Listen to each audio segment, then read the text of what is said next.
बिस्मिल्लाहिर्रहमानिर्रहीम। अजीज तलबा, जैसे हमने पहले पढ़ा कि हमने मैट्रिक्स का जो है ऑर्डर फाइंड करने का आपको तरीकाकार बताया था कि नंबर ऑफ रोज और क्रॉस नंबर ऑफ कॉलम्स के हवाले से बात की थी हमने। अब उसी के हवाले से हम एक्सरसाइज पे आ गए हैं। तो एक्सरसाइज में हमारे पास जो पहला क्वेश्चन है वो है find the order of the following matrices. तो जितने भी मैट्रिसेस हैं, तो मैंने टाइम को लफ्ज़ खातर रखते हुए सारे क्वेश्चन आपके सामने मैंने ये लिख लिए हैं। इन क्वेश्चंस के हम one by one order find करते हैं। तो सबसे पहला जो आपका क्वेश्चन है, इसमें आपने मुझे ये बताना है कि इसमें नंबर ऑफ रोज और नंबर ऑफ कॉलम्स कितने हैं। तो इसमें नंबर ऑफ रोज कितने हैं? 2। ये एक रो और ये दूसरी रो, इस तरह से ये रोज होती है। इसको क्या कहते हैं? नंबर ऑफ रोज। तो इसमें नंबर ऑफ रोज कितनी है? 2 है।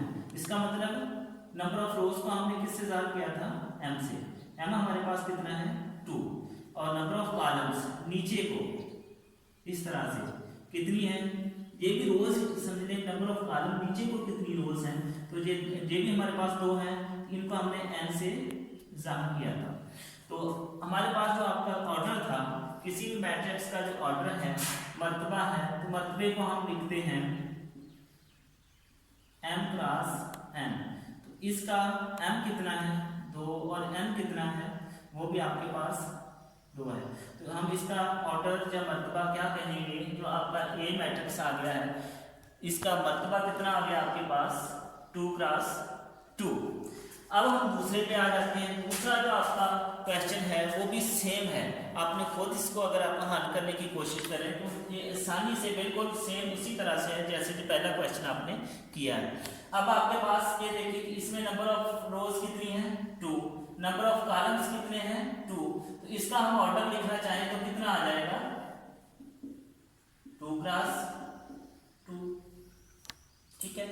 अब आगे हम नेक्स्ट क्वेश्चन के ऊपर। जो नेक्स्ट क्वेश्चन हमारा है उसको थोड़ा सा आप देखें तो आपको नजर आ रहा होगा कि इसमें तो ये तो स्क्वायर सा था, सीधा सा था, अब ये लंबा सा आ गया। तो इसका क्या सूरत हाल है? तो आपने इसमें आपके पास एक कुलिया है नंबर ऑफ रोज और नंबर ऑफ कॉलम्स का। तो आप देखें कि इसमें नंबर ऑफ रोज कितनी है। अब देखें तो आपके पास एक ही रो नजर आ रही है आपको। तो और नीचे को अगर आप देखें तो ये इस तरह से लाइनें लगा के आप देख सकते हैं। तो कितनी लाइन लग रही है? 2 लग रही है। इसका मतलब इसमें नंबर ऑफ रोज 1 है, नंबर ऑफ कॉलम्स 2 है। तो आपके पास क्या आ जाएगा? इसका number of rose 1, number of columns 2। तो हम इसका मर्तबा लिखना चाहेंगे तो वो आपके पास आ जाएगा m क्रॉस n। आपके पास m आया है 1 और n आया है आपके पास 2। तो आप इसको क्या कहेंगे? 1 क्रॉस 2। ओके। अब नेक्स्ट इस क्वेश्चन पे आ जाएंगे। डी क्वेश्चन में देखें आपके पास अगर आप इसको निशान लगाएं जैसे मैंने बताया है आपको, तो ये इसको काउंट करें 1 2 और 3। इसका मतलब नंबर ऑफ रोज आपके पास कितनी है? 3। नंबर ऑफ कॉलम्स ये एक रो ही आ रही है। तो इसका नंबर ऑफ कॉलम्स n आपके पास 1 है। तो m क्रॉस n जब आप इसका लेंगे मर्तबा तो वो किसके बराबर आ गया? 3 क्रॉस 1। ई पे आ जाए। ई पे अगर आप लाइनें लगाने का वही फार्मूला अगर आप अप्लाई करना चाहें तो 1 2 और 3। इसमें m आपके पास कितना है? 3। नीचे को देखें तो n आपके पास कितना है? 2 है। तो मर्तबा आपका किसके बराबर आ गया? m cross n 3 cross 2। इसको लिखते हुए आपने ध्यान करना है कि कतारें इसकी पहले हैं और कॉलम इसके बाद में, यानी n की वैल्यू पहले लिखनी है और n की वैल्यू आपने बाद में लिखनी है।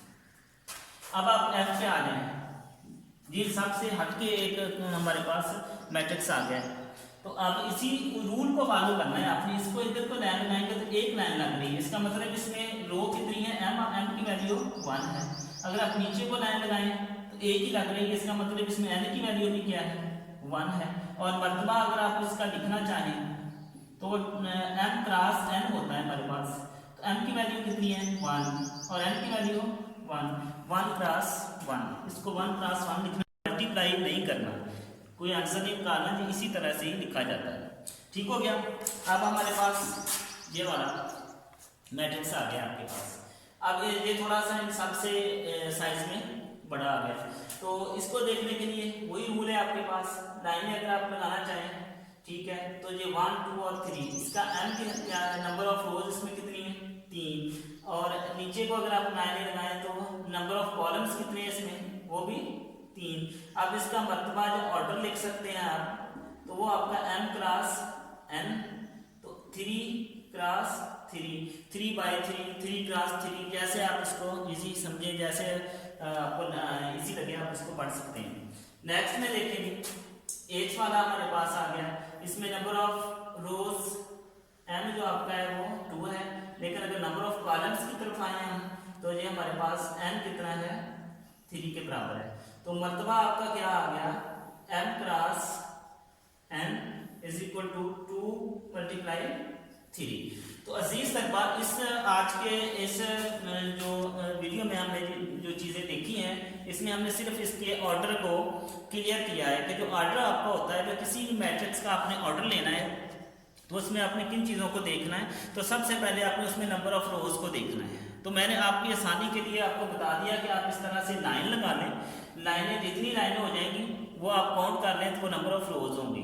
तो नीचे की तरफ आप लाइनें लगा लेंगे तो वो आपके नंबर ऑफ कॉलम्स होंगे। तो नंबर ऑफ रोज क्रॉस या मल्टीप्लाई नंबर ऑफ कॉलम्स करेंगे तो वो आपका मैट्रिक्स का ऑर्डर निकल आएगा।